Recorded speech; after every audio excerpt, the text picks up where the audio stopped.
오늘은 하나님의 최후 심판 주제로 말씀을 전하겠습니다. 하나님의 최후 심판. 우리 기독교는 최후의 심판을 믿는 종교입니다. 인간의 역사는, 오늘 우리가 살아가고 있는 인간의 역사는 영원히 계속되지 않습니다. 성경은 하나님이 정하신 때가 있고 그때 우리 예수님께서 다시 강림하셔서 이 세상의 모든 죄악들을, 또 악인들을, 끝까지 회개하지 않는 자들을 심판하신다는 것을 가르치고 있어요. 그런데 이제 이 현대 신학자들 중에 상당수가 이 하나님의 최후 심판을 믿지 않습니다. 왜 믿지 않느냐? 그럴듯한 이야기를 하면서 믿지 않아요. 하나님은 사랑의 하나님이고 은혜의 하나님인데 어떻게 그 외아들까지 주시는 그 사랑의 하나님이 어떻게 사람들을 심판해서 영원히 불못에, 우리가 말하는 이제 흔히 말하는 지옥이죠. 지옥불에 집어 던져서 영원히 심판을 받게 할 수 있느냐? 그러니까 하나님은 궁극적으로는 모든 사람들을 다 구원하신다는 거예요. 그게 이제 이 21세기 유명한 자유주의 신학 중에 하나입니다. 보편구원론이라 그래요. 보편구원론. 근데 오늘 우리가 읽은 성경 말씀에는 분명히 하나님의 정하신 때가 있고 그날 회개하지 않는 자들에게는 하나님의 심판이 있다고 이야기하고 있습니다. 그래서 아니 어떻게 그 사랑 많으신 하나님이 심판을 하시냐? 어떻게 지옥불에 영원히 형벌을 하시냐? 이런 질문을 하는 사람들은 하나를 더 생각하지 못하는 거죠. 자, 성경에 보면 이제 모든 사람들이 종말에 마지막 때에 하나님 앞에 하나님의 법정에 서서 재판을 받죠. 그럼 그 사람의 한평생이 다 드러납니다. 그런데 한평생 동안 악을 행한 사람이 있다고 생각해 보세요. 여러분, 인간의 법정을 한번 생각해 보세요. 막 살인을 하고 폭력을 행사하고 남의 돈을 강제로 뺏고 성폭행을 하고 이런 흉악범을 잡아다 놓고 재판을 하는데 판사가 나는 사랑이 너무 많은 사람이야. 그래가지고 잡아다 놓고 보니까 사형시키기 불쌍해가지고 무죄 그랬다고 한번 생각해요. 무죄. 그럼 어떻게 해야 되겠어요, 여러분? 그 판사를 정의로운 판사라 할 사람이 있겠습니까? 사랑이 많은 판사라 할 사람이 있겠어요? 그 판사를 뭐라 그러겠어요? 불의한 판사라 그러겠죠. 그러면 오히려 만약에 그런 흉악범들을 다 그냥 내버려 둔다면은 이 사회가 어떻게 되겠어요? 이 사회는 파괴되겠죠. 그냥 아마 살인과 폭력으로 넘쳐날 겁니다. 이 사회는. 그래서 이 하나님의 심판은 공의의 심판이라는 걸 알아야 돼요. 공의의 심판. 그러나 하나님께서는 오늘 말씀에도 보면 이 도시를 돌아다니면서 열심히 복음을 전하고 권능을 행하고 그렇게 하지 않습니까? 그렇게 하시는 건 뭘 보여주는 거예요? 회개하기를 기다리시는 거죠. 회개. 아무리 악인이라 할지라도 자기의 죄를 회개하고 하나님께로 돌아오는 자는 하나님이 그 죄를 용서해 주셔요. 그러나 끝까지 하나님의 사랑을 거부하고 악을 행하는 사람들은 자기가 행한 악에 대해서 하나님의 심판을 받습니다. 그게 정의고 그게 사랑이에요. 사랑. 제가 그 마을 비유도 말씀을 드렸죠.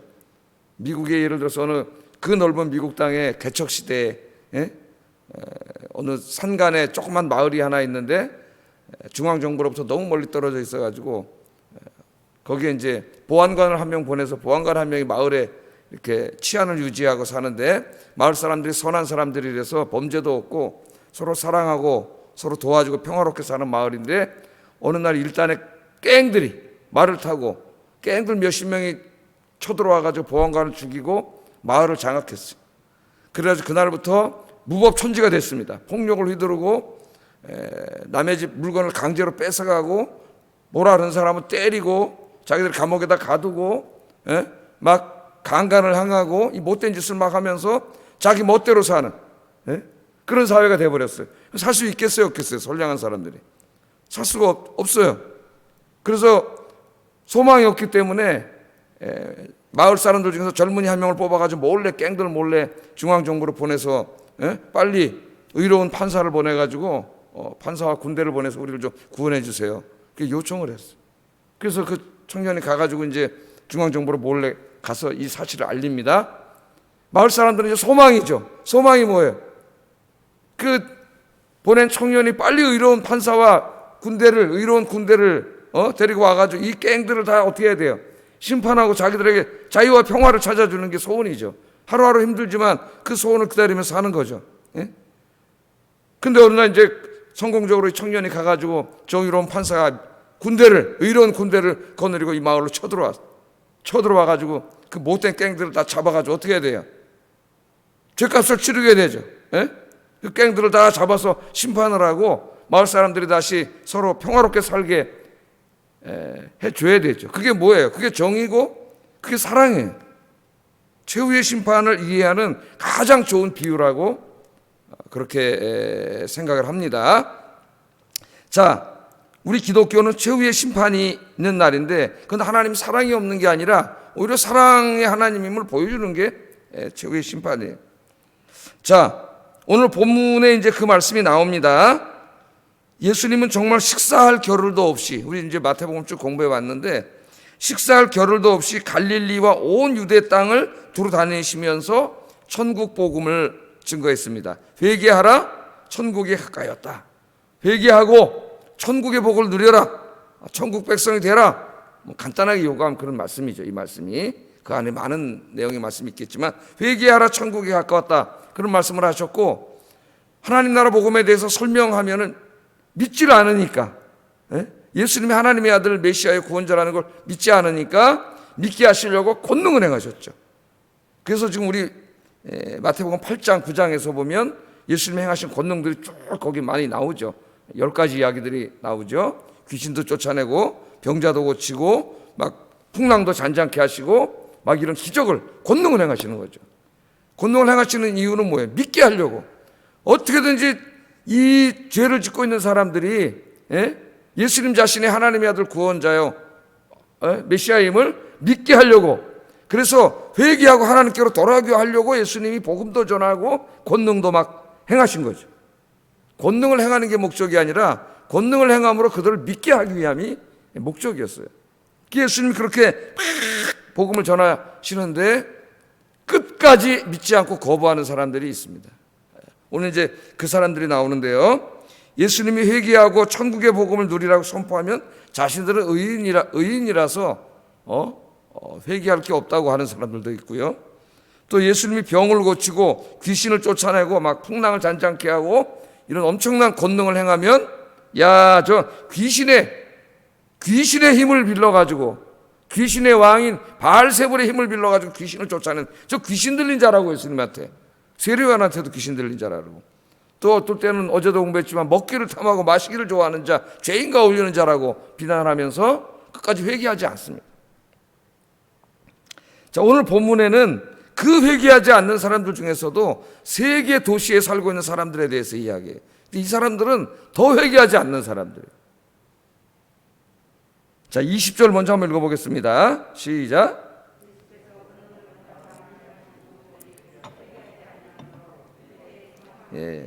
지금 이 말씀 하시는 거죠.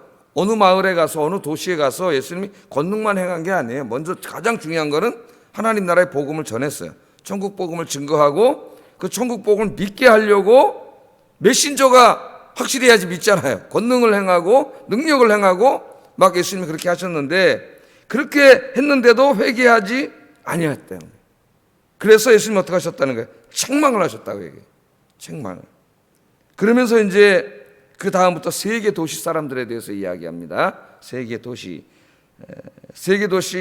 이제 먼저는 고라신과 벳세다라고 하는 이 도시에 살고 있는 사람들에 대해서 이야기를 해요. 21절 22절 한번 읽어보겠습니다. 시작.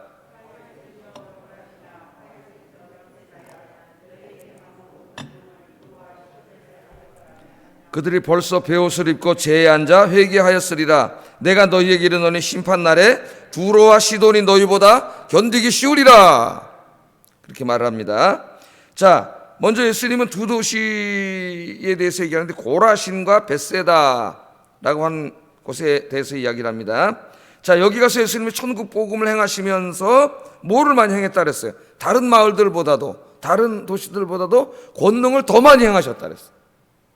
그러니까 예수님 복음을 전하고 권능을 막 행하고, 이 예수님을 한번 생각해 보세요. 예수님 왜 그렇게 하시는 거예요 지금? 자기의 복음을 듣고 자기의 권능을 행하는 걸 본 사람들이 회개하게 하기 위해서죠. 회개하고 예수 믿고 구원받아서 천국 백성이 되게 하기 위해서 예수님께서 그렇게 하신 거죠. 예? 이 도시들에 가서는 더 많이 행했다 그랬어요. 더 많이. 그만큼 어떻게 보면 더 사랑과 더 열정을 가지고 예수님께서 복음을 전하고 권능을 막 행하신 거예요. 우리가 그 예수님의 마음을 알아야 됩니다. 화 있을진저부터 읽으면 안 돼요. 예? 권능을 더 많이 행하셨다, 이 말씀이 더 중요한 거죠. 거기 예수님의 사랑이 듬뿍 담겨 있는 거예요. 그렇게 했는데도 끝까지 예수님을 믿지 않고 거부하기 때문에 그런 사람들에게 뭐가 있어요? 화 있을진저. 이 화 있을진저는 이제 하나님의 저주의 심판이 있다는 얘기입니다. 화 있을진저, 그렇게 말하고 있습니다. 자, 이 고라신과 이 베세다 사람들이 회개하지 않는 모습을 보면서 예수님이 뭐라고 말씀을 하셔요? 내가 지금 너희들 앞에서 행한 이 권능을 차라리 저 두로와 시돈은 이방 땅이지, 이방 땅, 이방 도시들입니다. 두로와 시돈에서 행했다면은 그들은 벌써 베옷을 입고 회개했을 거다. 너희들이 죄인이라고 손가락질하는 저 두로와 시돈, 그 당시 이제 이 두로와 시돈 사람들은 이교 도시의 대표적인 도시로서 우상 숭배와 음란과 불의가 가득한 죄악의 대명사입니다. 유대인들이 볼 때는. 예? 두로와 시돈 사람들 죄인이라 그러는데 예수님이 전혀 다른 말씀을 하세요. 너희들은 내가 여기 와서 다른 도시보다도 더 권능을 많이 행했는데도 이것들을 다 보면서도 믿지 않는다. 내가 이 권능을 너희들이 죄인들이라고 생각하는 저 두로와 시돈 사람들, 거기 가서 내가 차라리 이 권능을 행했으면은 그 사람들이 벌써 죄에 앉아서 다 회개했을 거라는 거예요. 예수님께서 그렇게 말씀하시면서 그 다음 뭐라 그래요? 심판의 날에 임하면은 차라리 두로와 시돈 사람들이 너희보다 더 견디기 쉬울 거다. 예수님께서 그렇게 말씀을 하십니다. 자, 무슨 말씀이에요?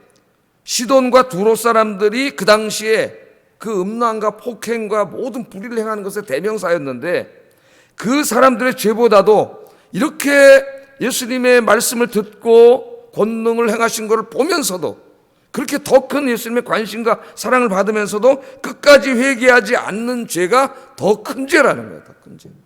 견디기가 더 어렵다. 거기보다도 더 큰 죄라는 거예요. 여러분, 죄 중에 가장 큰 죄가 무슨 죄인지 아세요? 하나님의 사랑을 끝까지 거부하고 회개하지 않는 죄입니다. 회개하지 않고 믿지 않는 죄, 가장 큰 죄예요, 여러분. 믿지 않는 죄는, 회개하지 않는 죄, 믿지 않는 죄는 사함받을 수 없어요. 그 사람들에게는 화 있을진저, 하나님의 화가 있습니다. 그 다음에 이제 똑같은 말씀인데 조금 다르게 얘기하신 게 이제 가버나움 사람들에 대해서 말씀을 하세요. 23절, 24절 한번 읽어보겠습니다. 시작.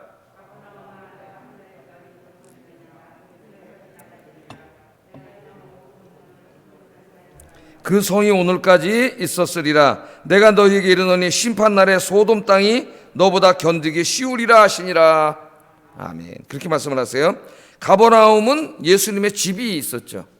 예수님의 집이 있는 예수님의 고향이면서 또 예수님의 갈릴리 사역의 거점이셨습니다. 이 가버나움이. 자, 예수님께서는 가버나움의 죄를 지적할 때는 특별히 교만한 것에 대해서 말씀을 하세요. 하늘까지 높아지겠느냐? 그러니까 땅까지 낮아지게 하리라. 교만한 자는 어때요? 하나님 낮추시죠.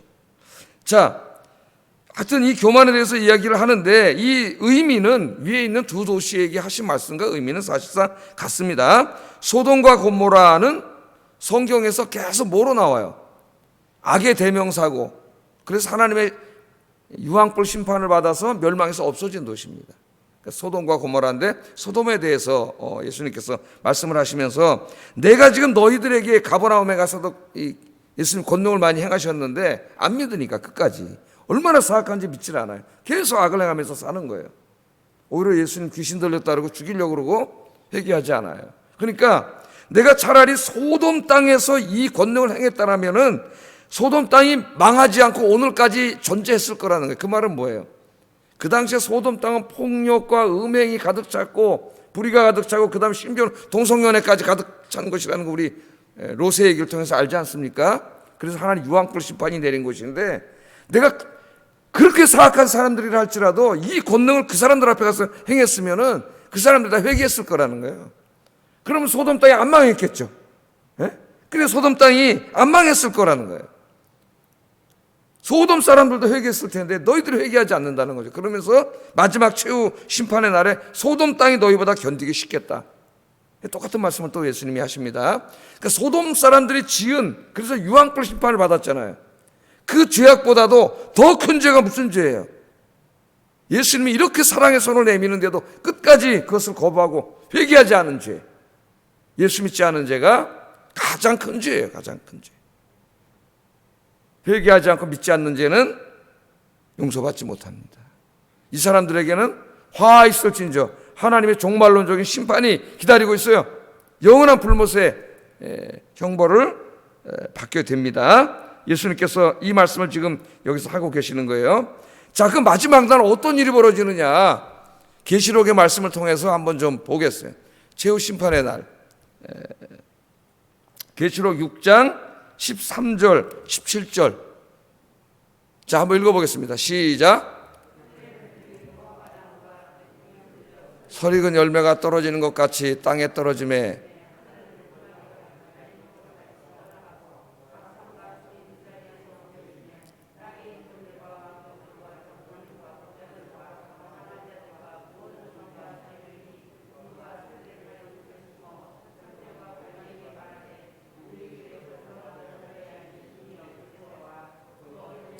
우리를 가리라. 그들의 진노 큰 날 이르렀으니 누가 능히 서리요 하더라. 하나님의 최후의 심판이 임할 때에 막 이제 하늘의 별들이 막 떨어지고 무화과나무가 대풍에 흔들리고 막 천체가 엄청난 무시무시한, 여러분 낮에 잠깐 일식할 때도 하늘이 깜깜해지면 깜짝 놀라십니까? 일들이 벌어지면서 하나님의 심판이 이루어져. 회개하지 않은 자들에 대한. 그러니까 이제 이들이 심판받을 때 믿는 사람들은 공중에서 오시는 주님을 만나러 이제 영접하러 잠깐 올라갔을 때 이 땅에 하나님의 심판이 벌어지는데, 그 하나님의 심판을 받는 사람들이 누구예요? 이 땅의 권력자들, 임금들, 장군들, 막 권력을 남용하고 온갖 죄악을 다 짓던 사람들 뿐만 아니라 권력자가 아니더라도 끝까지 회개하지 않고 악을 행하면서 죄를 짓던 사람들이 그 심판의 날 너무나 무서워가지고 막 천체가 다 흔들리니까 산속으로 도망가고 막 동굴에 숨어가지고 막 벌벌 무서워서 떠는 그런 모습입니다. 이 모습이. 그러니까 그만큼 하나님의 심판의 날이 무서운 거예요. 하나님의 심판의 날이 임해요. 구원받지 못한 사람들은 이 심판을 받는다는 거예요. 그 다음에 계시록 한번 20장 12절부터 15절, 계시록 20장 저 말씀이 있을 겁니다. 12절부터 15절까지 한번 읽어보겠습니다. 또 내가 보니 죽은 자들이 큰 자나 작은 자나 그 보좌 앞에 서 있는데 책들이 펴있고 또 다른 책이 펴졌으니 곧 생명책이라. 죽은 자들이 자기 행위를 따라 책들에 기록된 대로 심판을 받으니 바다가 그 가운데서 죽은 자들을 내주고 또 사망과 음부도 그 가운데서 죽은 자들을 내주매 각 사람이 자기 행위대로 심판을 받고 사망과 음부도 불못에 던져지니 이것은 둘째 사망 곧 불못이라. 누구든지 생명책에 기록되지 못한 자는 불못에 던져지리라. 아멘. 그 마지막에 다 어떻게 돼요? 이런 무서운 심판을 받고, 그 다음에 어떻게 돼요? 하나님의 재판을 받아서 거기서 끝까지 회개하지 않고 예수 믿지 않은 사람들은 불못에 던져진다고 하는 이야기를 성경에서 합니다. 그러니까 하나님의 심판이 없고 하나님 모든 사람을 다 구원한다고 하는 말은 성경의 이야기가 아니에요. 이단이에요, 이단. 자기들 멋대로 한 자유주의 신학자들. 하나님의 심판이 있습니다. 하나님의 심판이. 성경은 그것을 가르치고 있어요. 그러므로 최후 심판이 임했어요, 안 임했어요? 안 임했지. 주님이 아직 재림하지 않으셨잖아요. 그러니까 주님이 재림하시기 전까지는 은혜의 기간이에요. 사도 바울이 말한 것처럼 보라 지금은 은혜의 때요 구원의 날이로다. 하나님이 지금은 우리에게 주신 기회입니다. 이 기회의 때에 기회를 주셨어요. 은혜의 때예요. 지금은 어떠한 죄인이라 할지라도 어떤 악인이라 할지라도 누구든지 주님의 사랑의 손을 잡고 자기의 죄를 회개하고 주님께로 돌아오면 다 죄사함 받고 구원받게 되는 줄로 믿습니다. 지금 은혜의 때예요. 그래서 오늘 이제 한번 정리하면서 몇 가지를 좀 기도하려고 합니다. 자, 이 최후의 심판의 말씀이 마태복음에는 17번인가 나옵니다. 굉장히 많이 나와요. 여러분 마태복음에 최후의 심판에 신경을 쓰면서 성경 계속 읽어보세요. 굉장히 많이 나와요. 놀랍죠? 예수님의 사랑에 대해서 얘기하는 게 훨씬 많이 나올 것 같은데 최후의 심판, 하나님의 심판에 대한 말씀은 굉장히 많이 나와요. 왜 하나님이 자꾸 심판에 대한 말씀을 하실까요? 예? 공갈하고 뭐 겁주시려고 그럴까요, 하나님이? 왜 그럴까요? 사랑하시기 때문에 하시는 거예요. 돌아오라고, 회개하고 돌아오라고 하시는 거예요. 회개하고. 또 우리 주변에 있는 사람들 불쌍하잖아요. 그 사람들 빨리 전도해서 구원하라고 우리에게 주시는 말씀이에요, 이 메시지가. 그래서 한번 정리를 좀 해보겠습니다. 첫째, 시돈과 두로와 소돔 사람들, 하나님이 지금 가장 큰 죄를 지은 대명사로 얘기하고 있잖아요. 그 사람들이라 할지라도 만약 거기 가서 내가 권능을 행했으면 그 사람도 회개하고 돌아왔을 거다. 예수님 그렇게 말씀을 하잖아요. 그럼 여러분 우리 자신을 한번 돌아보시기 바랍니다. 이 말씀에서 우리도 예수 믿기 전에는 어쩌면 시돈과 두로와 소돔 사람들처럼 죄인이었지만은 하나님의 놀라운 사랑으로 우리가 어떻게 됐어요? 죄사함 받고 구원받아서 천국 백성이 됐습니다.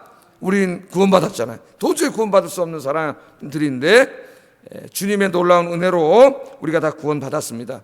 그래서 첫째는 이 최후의 심판의 메시지를 받을 때마다 야, 주님이 나를 구원해 주지 않았으면 나도 어떻게 돼요? 최후의 심판을 받아서 영원히 지옥불에 떨어질 사람이었는데 주님이 나를 구원해 주신 거예요.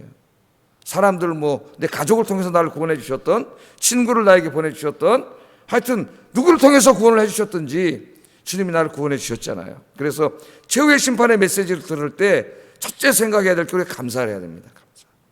나를 구원해 주신 하나님의 은혜에 생각하면서 평생 감사하잖아요. 예? 평생 감사하며 사시기를 주의 이름으로 축복합니다. 또 주님이 나를 구원해 주셨는데 이제 내가 누구를 위해서 살아야 되겠어요? 주님을 위해서 살아야죠. 주님을 위해서. 새벽에 나와서 이렇게 좀 주님의 나라와 복음과 교회를 위해서 기도하시고 주님을 위해서 헌신하시며 사시는 여러분 되길 주의 이름으로 축복합니다. 최후의 심판의 메시지가 준 첫 번째 교훈이고, 두 번째 교훈은 우리는 죄사함 받았지만 여전히 매일 죄를 짓고 있어요. 맞아요, 안 맞아요? 원죄는 용서받았지만 매일매일 자범죄를 짓고 있습니다. 우리가 눈만 뜨면 우리 마음속에 미움과 시기와 질투와 우리 마음속에 온갖 음란과 포악한 말과 계속 죄를 짓고 있죠. 우리 마음속에 탐욕과 욕심과 이런 것들 우리 마음속에 계속 일어나고 있어요. 하나님은 죄를 싫어하신다는 걸 우리가 알 수 있죠. 하나님은 죄를 심판하세요. 우리가 죄를 지면 하나님과 사이가 자꾸 멀어집니다.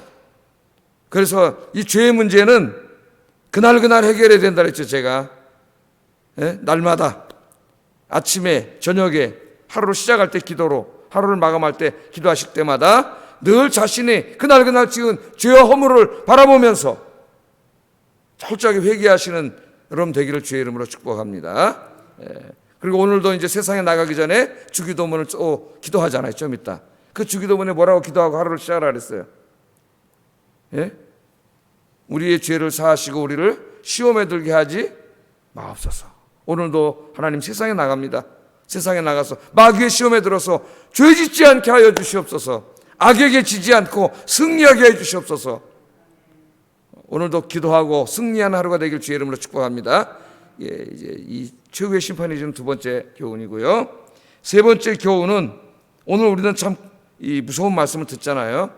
하나님은 사랑의 하나님이시면서 그 하나님의 사랑을 끝까지 거부하는 자들, 천국 복음을 듣고 복음을 통하여 나타나는 능력을 보면서도 끝까지 회개하지 않고 믿지 않는 사람들은 영원한 불못에 떨어지게 된다는 것. 그 최후의 날에는 더 이상 기회가 없습니다.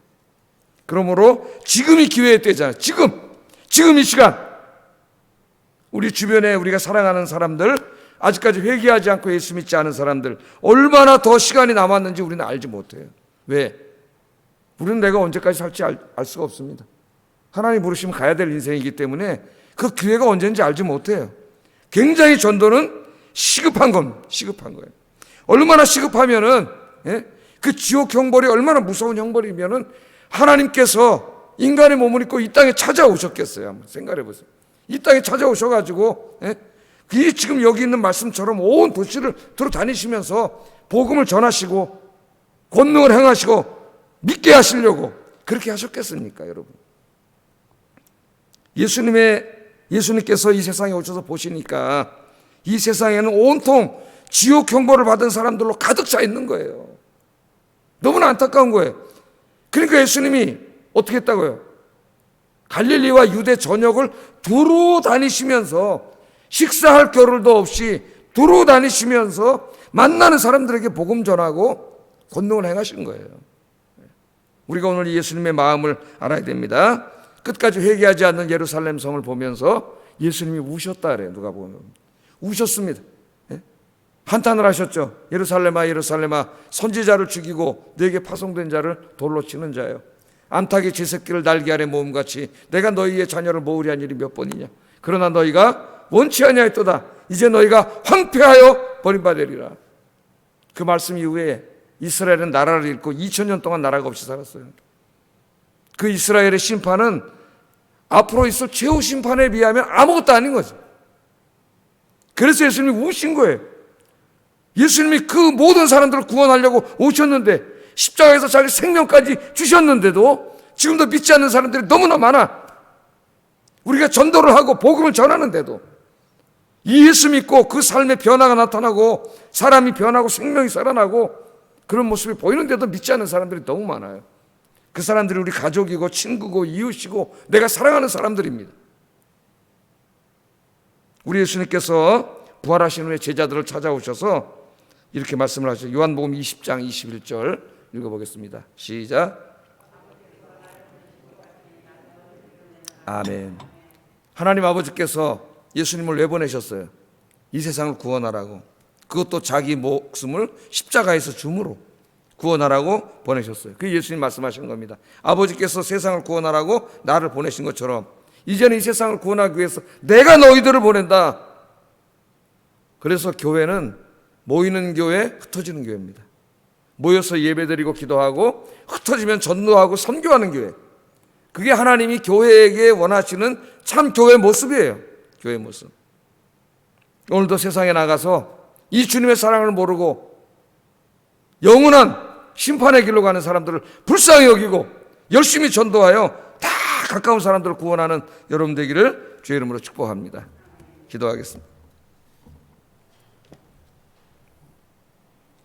자, 세 가지 적용을 했어요. 첫째는 우리 같은 죄인, 두로와 시돈 사람 같고 소돔 사람 같은 우리 같은 죄인들도 우리 하나님께서 용서해 주시고 우리 죄를 사해 주시고 천국 백성을 삼아 주셨습니다. 늘 이 은혜를 기억하고 감사하면서 남은 인생을 주님을 위해 헌신하게 하소서. 첫 번째 제목이 감사와 헌신. 두 번째는 우리가 매일 짓는 자범죄들 있잖아요. 이 죄에 대해서 늘 주님 앞에 무릎 꿇고 내가 죄인임을 깨닫고 애통하며 철저하게 회개하게 하소서. 매일매일 해야 됩니다.